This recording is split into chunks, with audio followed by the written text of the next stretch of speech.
And joining us on this broadcast is K. Annamalai, Tamil Nadu BJP leader. Mr. Annamalai, vanakkam. Thank you for your time. I want to focus on what's happened today, Mr. Annamalai, in Delhi, where you had an impeachment motion set in motion, courtesy the DMK taking signatures of some of their allies from the India bloc. The impeachment motion is against Justice G.R. Swaminathan. What do you make of this? In the impeachment motion, they say that Justice G.R. Swaminathan is not impartial. He is not transparent, and there are questions of the secular functioning of the judiciary, and that's where they've moved this motion. Your first remarks, sir. Madam, the very unfortunate event that DMK MPs, part of the India Alliance, they were able to get 120 signature, mainly only from the MPs from the India Alliance, to move an impeachment motion against the judge, Mr. G.R. Swaminathan. Now, in the history of our country, all the impeachment motions, if you look at it, I don't think any impeachment motion is moved against the judge for delivering a verdict. People have moved impeachment motions saying that corrupt, against the constitution, different versions. But this is a classic case where the DMK MPs, as part of the India Alliance, have chosen to move an impeachment motion only because the judge has done his duty in the court. Now, we have to understand this, madam. It is a long pending issue. From 1920, different OS suits, different kind of petitions. And what Mr. G.R. Swaminathan ji has done this time is he hasn't done any demarcation of what belongs to Hindus and what belongs to Muslims. He has said what was there in the original 1920 order. He has only attended to a single query of lighting up the lamp at Deepathoon. In the previous verdicts in 2014 or in 1996, the question was, nobody has asked about lighting a thing at Deepathoon. Everybody wanted to light it at the topmost point of the hillock. And in this order, very clearly, judges mentioned the topmost part of the hillock, there is a dargah, nobody can light a lamp, only has given permission for Deepathoon. So that DMK has took it as an offense. And they're trying to play the whole game, trying to bring disrepute to the parliamentary process also. Not only that, madam, and today also in the contempt petition, in the court of Mr. G.R. Swaminathan, we could see how willfully the government authorities, the police commissioner and the collectors, willfully disobeying his orders, not only on the Tiruppuramgundram issue. He has mentioned 3 orders. In the month of November and December, how 3 of his orders are willfully disobeyed by the Tamil Nadu government.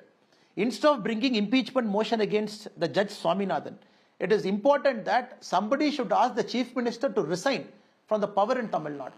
Yes, the Honorable Judge has mentioned in the month of November, he has given a very specific judge in Kanyakumari in a place called Killiyur, and he has directed the district collector to behave in a certain way because his order was against a certain thing. There was a hillock called Mailadum Parai, and the dispute between Hindu and Christians, he has given an order, the collector disobeyed. Again in Dindigul district, in a place called Perumal Kovil Palayam, the Honorable Judge has given an order in November, and again it is disobeyed. Tiruppuramgundram, he has given an order, again it is not Tiruppuramgundram issue, it is 3 orders in the last 2 months, the DMK government has chose to disobey. Now conveniently they bring this Tiruppuramgundram, try to twist the whole issue, as if the judges acted against the spirit of constitution. The judges acted as per the spirit of constitution. It is a well-reasoned order. In fact, the higher bench, again a division bench where 2 judges were there in the Madurai bench of the Madras High Court, they have dismissed the previous allegation of the government also. Of course, it is in Supreme Court. Now, to put the other things in perspective, when the government of Tamil Nadu has gone to Supreme Court on appeal, when the matter is before the Supreme Court, what is the point of bringing this impeachment motion? So it is shameful, it is illogical, it only shows the level to which DMK government can stoop. And I see a larger point in this. They want to threaten a judge. If a judge gives an order which the DMK government is not in agreement, they want to use the process of impeachment as an option to threaten the judge, to cow down the judiciary, to bring disrepute to judiciary. That is what I am seeing the larger angle. No, but Mr. Annamalai, this is a constitutional right. If they want to go ahead and impeach a judge, this is the process that's usually followed if you don't have faith in a judge, which is what the DMK is doing. I want to focus on one particular point also mentioned in this impeachment motion, where they've said that this particular judge is favoring advocates from a particular community. Now, I had the DMK on the show earlier. They're saying that it isn't just this judgment. Repeatedly, this judge, Justice G.R. Swaminathan, has been giving verdicts favoring a particular community. Very, very unfortunate, madam. Extremely unfortunate that DMK has chosen to speak this language. And the same Mr. G.R. Swaminathan has given an order against me. I am sitting right in front of you. And he has given an order against me. In some case, I have to gone to some other court to stay what he has given against me. I'm just telling you. So simply because Mr. G.R. Swaminathan has given an order against me, a citizen called Annamalai, did I speak bad about the judge? It is his way of interpreting the law. We always have the higher courts to go and appeal. And this was a case of a hate speech where he chose to see whatever I spoke as a hate speech. Am I complaining against the judge? So I don't know what the DMK is speaking. In the classic case of Mr. G.R. Swaminathan, it is only the Tiruppuram issue where DMK has taken particular offense. Now they want to twist it. They want to twist and bring all angles to say, no, all his verdict, be it in Kanyakumari, Killiyur, or in Dindigul, or here, is favoring one particular community. It is all well-reasoned orders, where the collector and the commissioner simply refuse to disobey, simply refuse to obey that order. They disobey. And none of the administrative people want to talk about it.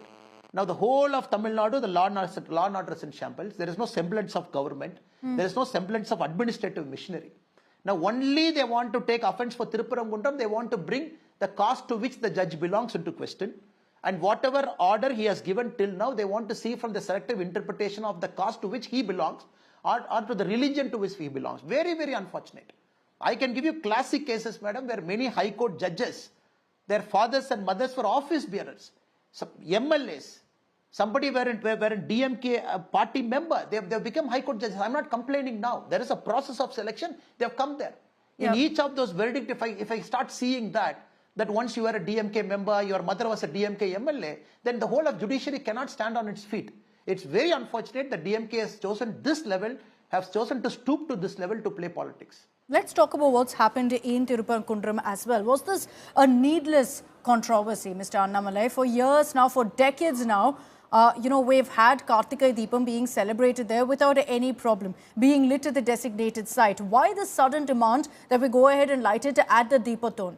Did that unnecessarily flare up this entire issue when a festival was being celebrated with no issues, peacefully at that temple? Madam, I will give you the background. Of course, the last 100 years, I agree with a certain point of view that in the last 100 years that the lamp was not lighted on the Deepathon on the day of Kartikai, which happened to be December 3 this year. But before 1920, it was on. It is a process where there was a big dispute from 1920 to 1930. The matter went all the way to Privy Council. For 10 years, the matter had to go here and there. So they stopped lighting there. They came to a place called Uchipilayar Kovil where they started lighting. Now we have to understand in multiple judgments, each of the judgment was bringing this closer to Deepathon. If you look at the previous judgments of 1990s, where there was a peace committee meeting, where the Muslim brothers themselves came and said they don't have a problem if Hindus chose to light it up Deepathon, provided it is 15 meters away from the Dargah. Nobody had a problem. Now in the court they say no, the Muslims are forced then to sign the agreement at the peace committee meeting and RTO. Even the judgments of 2014 and 17, it spoke about the top of the hillock, the highest point. In fact, Mr. Swaminathan was very clear in his judgment. The highest point, nobody can light a lamp because there is a Dargah there. Very clearly, it belongs to a Muslim community. We are only talking about a point that is lower than the highest point where a Deepathon is there historically. And that is where he has given permission. Now suddenly DMK people want to say no, it is a stone, it is a boundary stone. This stone was kept during the trigonometrical survey, the great trigonometrical survey that happened in our country. Now literature of Tamil, in the Twitter and social media, a lot of Tamil scholars are posting how at different points of time when Tiruppuram was described in the last 200 years of Tamil literature, the Deepathon was very clearly mentioned. The Deepathon's only purpose was a place where on the Kartikai Deepam day, light has to be lit. Only in the last 80-90 years, something has gone wrong. It doesn't mean that we have to set the historical wrong right. I'm only seeing the current judgment as setting a historical wrong right, and it is not disturbing anybody. There is a Dargah, yes, it belongs to Muslim. The judgment is not disturbing that. There is also a flight of stairs leading to Dargah. The judgment is not disturbing that. There is also a flat piece of land where the grave of Muslim elders are buried. The judgment is not disturbing that. And in various records, it is proven that Deepathon is part of the temple. And the funny part is, after the judgment was given on December 1, it is the temple's executive officer who is going on appeal against the order, not the Dargah. It is the temple's executive officer who is supposed to protect this Deepathon, which comes within the boundary of the temple. He goes on appeal against the judgment. The Dargah people came on appeal only on the 4th of December, of course, after the instigation of the DMK government. I don't see anything wrong, no peaceful, no bus damage, no public property damage. Everybody came to Madurai peaceful. There were more number of policemen at a certain point of time than the Hindu protesters. No, but Mr. Annamalai, you've been an IPS officer. So when the Tamil Nadu government cites law and order to say that's why we couldn't implement a court order, they're saying that, all of this is a controversy colored by politics, mired in politics. They say that this is the BJP's polarizing politics taking shape in Madurai. And so they've cited law and order to say we can't go ahead and put out a court order, implement that court order. As a former IPS officer, what do you have to say about that? They're saying riots would have broken out. Ma'am, December 1st, when the order was issued, no law and order issue was there, no proclamation of 144 CRPC or the 163 BNSS. December 2, no promulgation of order. December 2. December 3, no promulgation of order. I'm just bringing facts into perspective here. December 3 happened to be the Kartigai Deepam day. When it was not lit up at 6 o'clock, the judge took a 5 p.m. petition, then petition became a 6:05 contempt petition. 6:05 issues an order that CISF should go to the top of the hill along with the petitioners to light the lamp. Suddenly, the police produces 144 CRPC on the evening of 3rd at 6 o'clock. Again, this 144 CRPC, which is 163 BNSS, was called into question by the court itself. When they called for the document itself, in fact, the division bench observes a loose sheet of papers. The papers were manipulated. In fact, the division bench judge says the 163 BNS is said it was manipulated to show the time that is before 6.